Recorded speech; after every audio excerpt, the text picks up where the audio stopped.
हरियाणा में दुष्यंत चौटाला की party JJP और चंद्रशेखर आजाद की पार्टी ने गठबंधन का फैसला किया है। इसके लिए दोनों ही पार्टियों ने संयुक्त रूप से प्रेस कॉन्फ्रेंस की। 70 सीट पर जेजेपी और 20 पर आजाद समाज पार्टी चुनाव लड़ेगी। इस मौके पर दुष्यंत चौटाला ने कहा कि हरियाणा में मतदाता बढ़ चढ़कर जेजेपी और आजाद समाज पार्टी को वोट देंगे।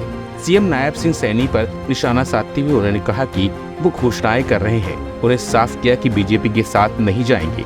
चौटाला ने कहा कि मैं जानता हूं कि बीजेपी अपने सहयोगों को कैसे लड़ाती है।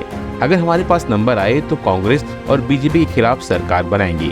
राज्य में एक स्टेबल सरकार हो, इसके लिए हम दोनों गठबंधन किया है। वहीं दूसरी तरफ आजाद समाज पार्टी ने कहा है कि अब समय बदल गया है, हरियाणा में इसका असर आपको देखने को मिलेगा। उन्होंने कहा कि जब मैंने इनसे बात की तो लगा इनके दिल में हरियाणा को आगे ले जाने की इच्छा है। मेरा विश्वास है कि हम किसानों की लड़ाई को आगे मजबूती से ले आएंगे। भूल गया, सीट शेयरिंग के ऊपर हमारी चर्चा भी हो। 70 सीटों पर जननायक जनता पार्टी चुनाव लड़ेगी और 20 सीटों पर आजाद समाज पार्टी काशीराम चुनाव लड़ेगी।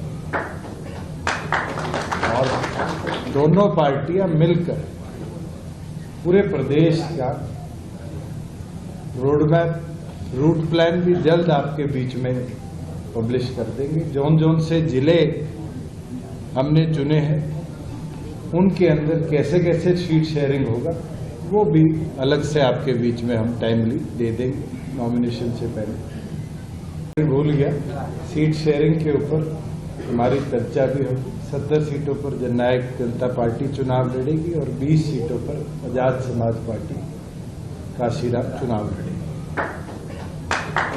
और दोनों पार्टियां मिलकर पूरे प्रदेश का रोड मैप, रूट प्लान भी जल्द आपके बीच में पब्लिश कर देंगे। जोन जोन से जिले हमने चुने हैं, उनके अंदर कैसे कैसे सीट शेयरिंग होगा वो भी अलग से आपके बीच में हम टाइमली दे देंगे नॉमिनेशन से पहले। वैसे चंद्रशेखर आजाद की दलित वर्ग के बीच अच्छी पकड़ मानी जाती है। ऐसे में यह गठबंधन जेजेपी के लिए भी दलित वोट को खींचने में मदद कर सकता है। हरियाणा के कुल वोटरों में करीब 20% दलित समुदाय से हैं। यहाँ 17 सीटें अनुसूचित जाति के लिए आरक्षित है, यानी यहाँ केवल अनुसूचित जाति के ही प्रत्याशी मैदान में उतर सकते हैं। हालांकि हरियाणा के दलित वोटरों की कहानी दूसरे राज्यों के दलित मतदाताओं से थोड़ी अलग है। हरियाणा में मतदाता कभी भी एक साथ पार्टी को वोट नहीं करते, जिसकी वजह से दलितों का प्रभाव नहीं है जो होना चाहिए। वहीं दूसरी तरफ हरियाणा की आबादी में जाटों की हिस्सेदारी 26% है।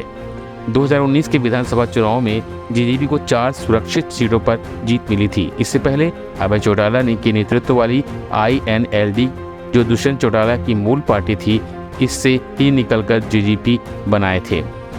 आपको क्या लगता है कि दुष्यंत चौटाला और चंद्रशेखर आजाद के साथ आने से हरियाणा विधानसभा चुनाव में कुछ असर पड़ेगा? आपकी जो भी राय हो कमेंट करके जरूर बताइएगा।